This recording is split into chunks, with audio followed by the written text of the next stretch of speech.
I was running 15 minutes early to my parents' house for Sunday dinner. Traffic had been lighter than expected, and I'd finished my errands faster than planned. As I pulled into the circular driveway of the sprawling colonial home where I'd grown up, I noticed all the cars were already there. My brother David's Mercedes, my sister Michelle's Range Rover, even my brother-in-law Tom's Tesla. Good, I thought. Maybe we actually start dinner on time for once. I let myself in quietly through the front door, not wanting to startle anyone. The smell of Mom's famous pot roast filled the air, blending with the sound of voices coming from the dining room. I was about to call out a greeting when I heard my own name. Honestly, I don't know why Emma even bothers coming to these dinners anymore. Michelle's voice carried clearly through the hallway. I froze, my hand still on the doorknob. I mean, what does she contribute? David added with a laugh. She shows up in those thrift store clothes, driving that embarrassing little car, never brings anything nice. And she's always so quiet. My mother's voice chimed in. My chest tightened. Just sits there with that little smile, like she's better than all of us. Better than us? Tom scoffed. She works at some tiny nonprofit making what, $30,000 a year. Meanwhile, we're all actually successful. I wish she'd just disappear from this family, Michelle said, her voice sharp and clear. Honestly, these dinners would be so much better without her bringing down the mood. Every time I look at her, I'm reminded of failure. There was a pause, and then my father's voice. Now, Michelle. No, Dad, she's right, David interrupted. Emma's the black sheep. Always has been. Remember when she dropped out of law school? Biggest disappointment of my life. And I wasn't even the one who did it. They all laughed, every single one of them. I stood in the hallway, my heart pounding, my face hot. I should leave. I should turn around, get back in my embarrassing little car, and never come back. That would be the healthy thing to do.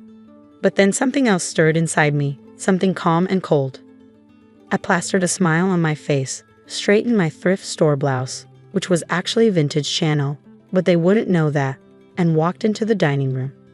Hi everyone, I said brightly. Sorry I'm a little early. Traffic was great.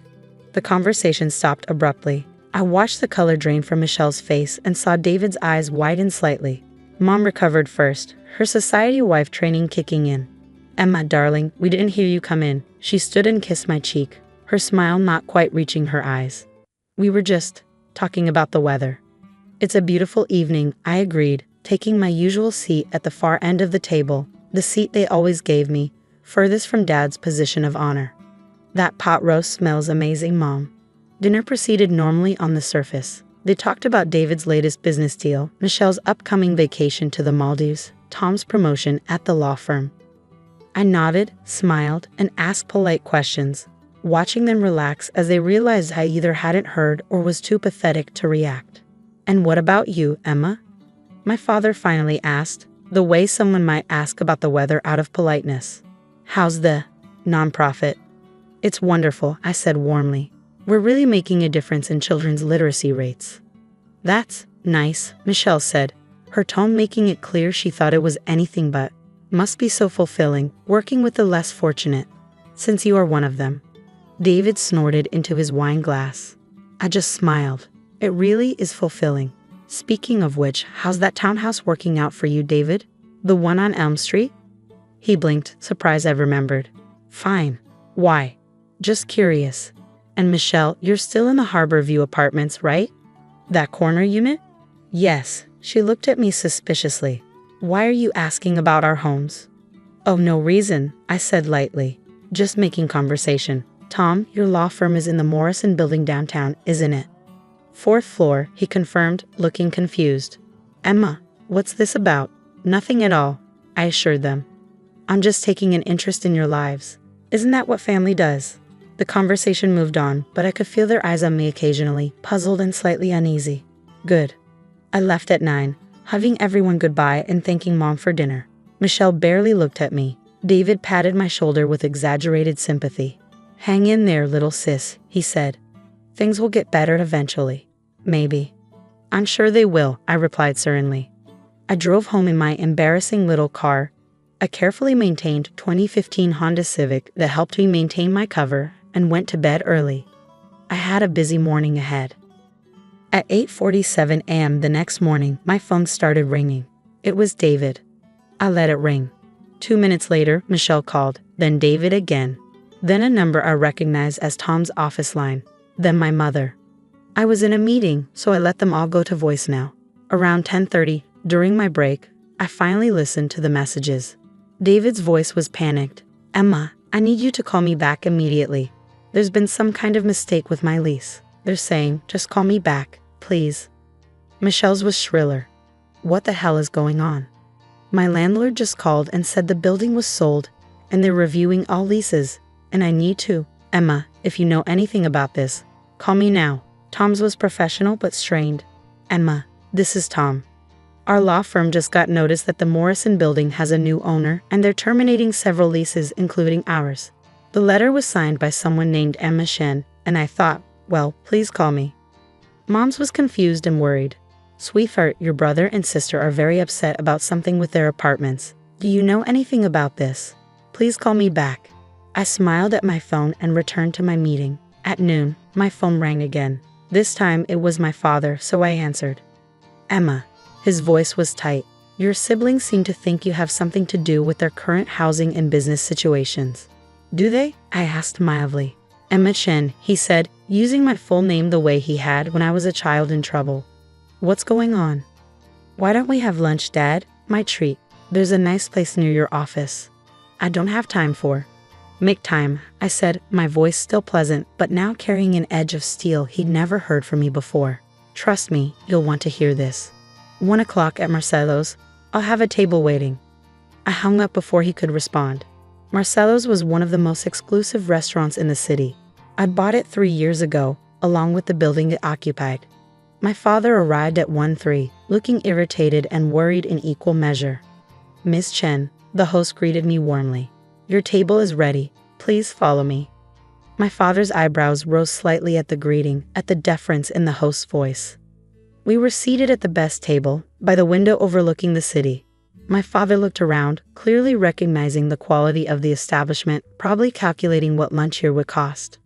"Emma, what is this about?" he demanded as soon as we were alone. "Your brother says he's being evicted. Michelle is hysterical. Tom's law firm is being forced to relocate. And they all seem to think you're involved somehow, which is ridiculous, but..." "It's not ridiculous, Dad." I opened my menu calmly. "The salmon here is excellent, by the way." He stared at me. "What are you talking about?" "I own the building David lives in," I said, as casually as if I were commenting on the weather. "And Michelle's apartment complex, and the Morrison building where Tom's firm operates, among other properties." My father's face went through several expressions: confusion, disbelief, and finally something that looked like he thought I might be having a mental breakdown. "Emma, that's not funny. I'm not joking." I pulled out my phone and showed him a document. "See, Shen Property Holdings. That's my company. We have a portfolio of approximately $3.7 billion in real estate across the city. I've been building it for the past 8 years. He took my phone with shaking hands, scrolling through the documents, property deeds, corporate filings, financial statements. "This can't be real," he whispered. "It's very real. Remember when I dropped out of law school? Everyone was so disappointed in me, especially you." I met his eyes steadily. "I dropped out because I'd already started making my first million in real estate investments. I realized I didn't need to be a lawyer. I could do something much bigger." "But you work at a nonprofit." "I volunteered at the nonprofit," I corrected. "I don't take a salary. I don't need one. The embarrassing little car I drive, it's part of keeping a low profile. The thrift store clothes. Most of them cost more than Michelle's entire wardrobe, but they're understated enough that none of you noticed." My father looked like I'd slapped him. "Why?" he finally asked. "Why hide all this?" "Because I wanted to see who you all really were," I said simply, "without money or status coloring your perception of me. And last night I found out. I heard every word you all said before I walked into that dining room, about how you wished I'd disappear, how I was a failure, an embarrassment." His face went pale. "Emma, we didn't mean..." "Yes, you did." My voice was firm but not cruel. "You all meant exactly what you said, and that's fine. It hurts, but it's information. Now I know where I stand." "So what, you're evicting your own siblings? Destroying Tom's business?" "I'm not evicting them," I corrected. "I'm simply declining to renew David's lease because he's been subletting his second bedroom illegally for the past year. I'm reviewing Michelle's lease because she's broken several building policies, and I'm terminating Tom's firm's lease because they're 3 months behind on rent. Did you know that? His successful law firm is failing. My father closed his eyes. What do you want, Emma? I want you all to understand that success isn't just about what you show the world, I said quietly. I want David to learn that mocking others doesn't make him bigger. I want Michelle to realize that material possessions don't equal worth. I want Tom to face his business failures honestly instead of hiding behind expensive suits. And I want Mom to stop measuring her children's value by their social status. And me, he asked. What do you want from me? I want you to be my father again, I said, my voice finally showing a crack of emotion. Not a judge. Not a disappointed authority figure. Just my dad, the one who used to take me fishing before I was supposed to be someone important. His eyes were wet. I don't know if I can fix this. You can't fix them, I agreed. They have to fix themselves, but you can fix us, if you want to. We sat in silence for a moment. Then my father reached across the table and took my hand. I'm sorry, he said hoarsely. I'm so sorry, Emma. We've been terrible to you. Yes, I agreed. You have been. What happens now? I smiled, and this time it reached my eyes. Now, David gets to find a new apartment and maybe learn some humility. Michelle gets to understand that actions have consequences. Tom's firm gets relocated to one of my smaller buildings at a reduced rate if he agrees to honest business practices and financial counseling. And you all get to decide if you want me in your lives as I actually am, not as who you wanted me to be. And Sunday dinners? He asked quietly. Those can continue, I said. But only if we're having them because we actually want to be together, not out of obligation. And only if I'm treated as an equal member of this family, not as the charity case you wish would disappear. My father nodded slowly. That's fair. More than fair. He paused.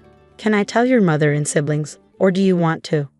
Oh, they'll figure it out soon enough, I said with a slight smile. I imagine my phone has about 50 missed calls by now. As if on cue, my phone buzzed with yet another call from Michelle. You should probably answer that, my father said. Eventually, I replied. Right now, I'm having lunch with my dad. Everything else can wait. He smiled at me then, really smiled, for the first time in years. You know, he said, I'm proud of you, Emma. I should have said that a long time ago. Yes, I agreed. You should have, but I'm glad you're saying it now. We ordered lunch. The salmon really was excellent, and talked like we hadn't in years. About fishing and books and real things, not status or money or success. My phone kept buzzing. My family kept calling. But for the first time in 8 years, I felt like I was finally having dinner with someone who saw me. Not the failure they wanted to erase. Not the success story they could brag about. Just me. And that, I decided, was worth more than all the real estate in the world. Though owning most of the city certainly didn't hurt.